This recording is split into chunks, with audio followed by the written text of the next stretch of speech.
বাকেরগঞ্জ গ্রামটা কত দূর একটু বলতে পারবেন প্লিজ? কত দূর মানে? আরে এইটাই তো বাকেরগঞ্জ। অনেকদিন পর এসেছি তো, তাই সবকিছু একটু অচেনা লাগছে। ডিসকাস্টিং। আপনি কই যাইবেন? আমি ইলিয়াস খন্দকারের বাড়ি। সোজা যায়, সামনে একটা ডানে মোড় আছে, ওই জায়গায় হইতেছে খন্দকার সাহেবের বাড়ি। ধন্যবাদ। কেমন আছো? তুই একটা হুট করে আসলি কেন? তুই একটা ফোন করে আসবি না? তোমাদের সারপ্রাইজ দেওয়ার জন্যই তো আসলাম।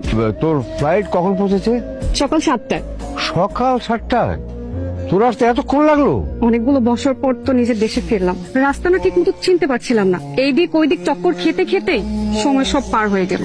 আচ্ছা কি যন্ত্রণা, আমি তো কিছু বুঝতেছি না। বাবা মেয়ে কি এই যে এখানে দাঁড়াই সব কথা শেষ করবা? হ্যাঁ, আমিও দেখলাম খন্দকার সাহেবের মাইয়া। ওই মাইয়া নেই আমেরিকা থাকে, ওই গ্রামে এসে কে? নিজ গ্রামে আইবো না? এই গ্রামে কি তার আসা নিষেধ? আসা নিষেধ না, কিন্তু ওকে বংশ তো ভালো না, একটা না একটা ঝামেলা পাকাইবি। লেখাপড়া শেষ করে দেশে ফিরে আসতে চাই। কি কথা? তুই একজন ডাক্তার মানুষ, তুই মানুষের সেবা করবি বিদেশে গিয়ে, ডাক্তারি করবি বিদেশে। তোরে এত টাকা দিয়ে বিদেশ থেকে পড়াশোনা করায় নিল এই গ্রামের লোকজনদের সাথে বাকি জীবন কাটানোর জন্য? ডাক্তারি তো একটা মহান কাজ, আর এই মহান কাজ করে আমি গ্রামের সকলকে সেবা দিতে চাচ্ছি। ওইসব চিন্তা তোর করতে হবে না। কিন্তু বাবা, ওর বুঝাও এই দুনিয়াতে কিভাবে চলতে হবে তার সবকিছুই ইসলামে দেওয়া আছে। তো সকল কিছু সমস্যার সমাধানই এই ইসলামে পাওয়া যায়। তাই আমাদের কুরআন ও হাদিস সম্পর্কে অবশ্যই জ্ঞান অর্জন করতে হবে। আর হ্যাঁ, শুধু জ্ঞান অর্জন করলে হবে না, এগুলো বাস্তবায়ন করতে হবে। আর সব সময় বাবা মাকে সম্মান করতে হবে, তাদেরকে ভালোবাসতে হবে, কখনোই তাদের সাথে বাজে ব্যবহার করা যাবে না। খন্দকার সাহেব, আপনারা বারবার বলুন বাড়ির মধ্যে ঢুকেন না, ডাক্তার আছেন নাকি বাড়ির মধ্যে ঢুকে যাবেন? আপনারা তো সেই কখন থেকে কইতেছি একটু খন্দকার চাচার একটু ডেকে দেন, আপনি তো তারা ডাক্তার চেনি না। কি চাই?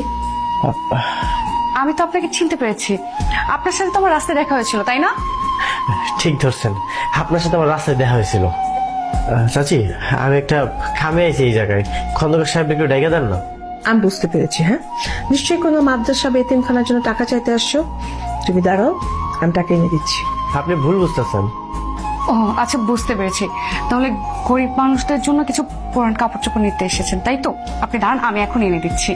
না না, আপনি একটা কাম করেন, খন্দকার সাহেব একটু ডাক দেন, বলেন যে ফারাজ আইছে। আলমগীর, বের কর। আরে ভাই, আপনি না বারবার বুঝাই। কিন্তু আমার লোকটা যেন কি বলতে চাচ্ছিল। আর রাগ তোর কি বলতে চাচ্ছিল? ওর যদি কিছু বলার থাকে তো বাবা আসলে বলবে। তা আমার এত কিছু শোনার সময় নাই। শুনছেন, আপনার সাথে কি একটু কথা বলা যাবে? আগে তো আপনার আমি এই গ্রামে কোনোদিন দেই নাই। আমি ইলিয়াস খন্দকারের মেয়ে। ইলিয়াস খন্দকার ভাইয়া? চাচা, চাচা, উনি এভাবে রেগে গেল কেন? কই যাইবেন? ইলিয়াস খন্দকারের বাড়ি।